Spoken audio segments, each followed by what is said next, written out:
All right, everybody. I have somebody else that you have to meet that is doing amazing things. This is my good friend Herman with Road Custom. He has an amazing story. He is actually a firefighter who does tremendous artwork and just makes beautiful pictures appear out of the thin air. And I wanted to take a few minutes and introduce him and have him share his story. Now, Herman, you were a firefighter for quite a number of years, but you weren't one of those guys up on the fancy red trucks. You didn't have the easy life. No. Tell me a little bit about what you did. So I was a Wild Land Firefighter for a contract team, and the cool part about it is that we would go and bid on fires, things like that, and then we would get tasked to go out. And a lot of the times we would be out there for about 14 days straight. 14 days? Yeah, so we'd be out there 14 days straight, no stops, wake up at 4 in the morning. Like probably, hopefully coming back to the camp, I would say about 6, maybe 4 if you're lucky. And a lot of the days, maybe you'd go ahead and be just hiking up minimum 10 miles a day. And it was nonstop every single day. And you would put a lot of miles on your body. And then sometimes we would go ahead and start doing what we call initial attack. And that's when we go ahead and get sent in to fight the fire right along the edge on a wildfire. And you'd be having helicopters, things like that, bombers flying over you, dropping retardant. And you'd be trying to pretty much corral the fire into the choke points that you want to go and try to prevent it from burning even more of the forest itself. And my last year on my team, I went with Diamond Fire. We were actually an initial attack team, and so we actually ended up having to go ahead and deal with a lot of issues, things like that being primarily initial attack.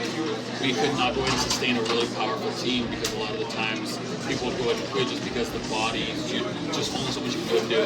And my favorite tool is called Pulaski. And it would actually go ahead and look like axe on the front, and then it was like a hazel on the other side. Every single fire line, I was always going ahead and leading it, just to go ahead and you have almost like an assembly line. So tell me a little bit, I mean, with a background and experience like this, how did you start doing artwork?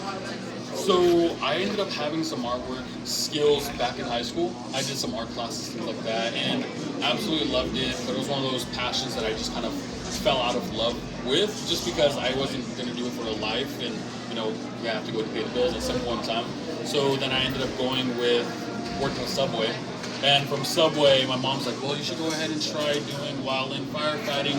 My coworker's son goes ahead and does it. It's not like, what is that? And then I went over there, they told me, like, yeah, you're going to have to live in a tent for 14 days straight. You're going to have to go ahead and hike 10 plus miles every single day. You're going to be fed really well, but you're going to have to work really hard for it. And I'm like, well, how much is it getting paid? At this time, I was probably getting paid like 9 something an hour. They're like, 14, 15. I'm like, okay, cool, yeah. Wait, hold on. You were a Wild Land Firefighter at $14 an hour? Yeah. Oh my God. Yeah, and it was very interesting going ahead and having to deal with a lot of the stuff, because out there we didn't have crazy respirators or anything like that to protect ourselves whatsoever. A lot of the time we run into the issue where you would have a bandana on and sunglasses. That's it. Wow. Yeah. So you were saving the land, but you were also saving the people and the surroundings and their possessions. Yep. I can't imagine the toll that had to take on you. Yeah, I think at the very end of it, they went ahead and said I lost 20% of my lung capacity from all the fire and smoke that you're inhaling at all times. Oh my God, that's wow. Yeah. That's making me so mad. And they're so hard to 20% of your lung capacity? Yeah. Wow. So after you stopped firefighting, is that when you got back into the artwork? So what ended up happening was I actually worked with Safe Flight Auto Glass, and I had kind of wanted to go ahead and like start painting things like that because I got into airsoft again.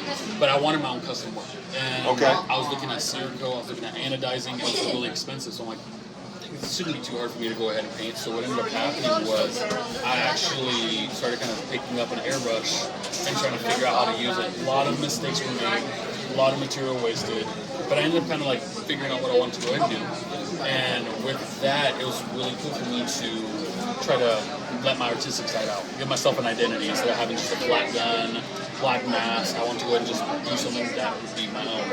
Fell in love with it, took a good solid, I would say 5 years off, and just fell out of love with it because back in Southern Oregon where I used to live at, there was no market for it. Instagram was not what it was now, what it was back then. Right. And so me trying to promote myself, trying to get work, I was like begging people to paint their guns and stuff for like 60, 80 bucks. And then this ended up happening, taking off, I would say mid-December 2020. I wanted to repaint my guns. So I'm like, you know what, why not? And I started discovering different paint companies and different colors that are available. And I'm like, the options were so much more now versus what it was back then. And so I started kind of getting back into it, painting my own stuff. Started with one person, his name was Isaac Villafranca, and I found him on Hop Up. He had me paint stuff, and he started harassing different TikTokers, things like that, to have me actually paint their stuff and everything. And it started with one person to another, and then it just almost like a wildfire just grew. So there's pretty much no limit to what you can do. Yeah. I mean, it's color, it's design, it's patterns, it's textures. If you name it, I mean, this man can paint it. Yeah. He is extremely skilled and very, very talented across the board.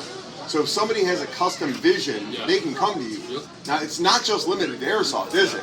I go ahead, I've done quite a few different stuff, from motorcycle helmets to welding helmets.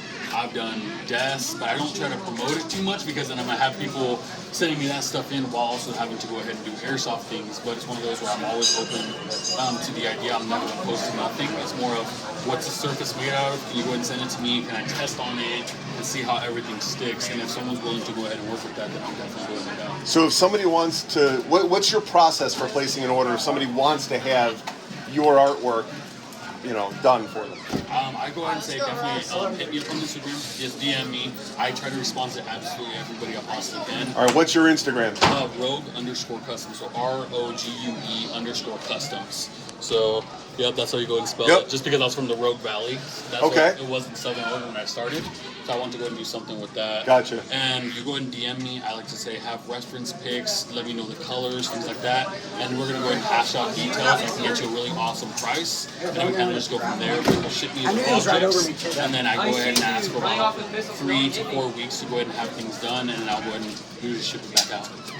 That's utterly fantastic. I will tell you that the man's artwork is truly amazing. You've seen some of the pictures and some of the things that he's done. I know that Connor even wants to have him do some, you know, custom artwork. So we're going to talk to him about joining the Rogue family and, you know, sporting some of what he has to offer, you know, on our gear. So if you want to meet another amazing man doing amazing things, first responder who's pulled himself up and out, you know, this is somebody that you can support, and somebody that is truly just doing amazing things every day after putting himself on the line for us.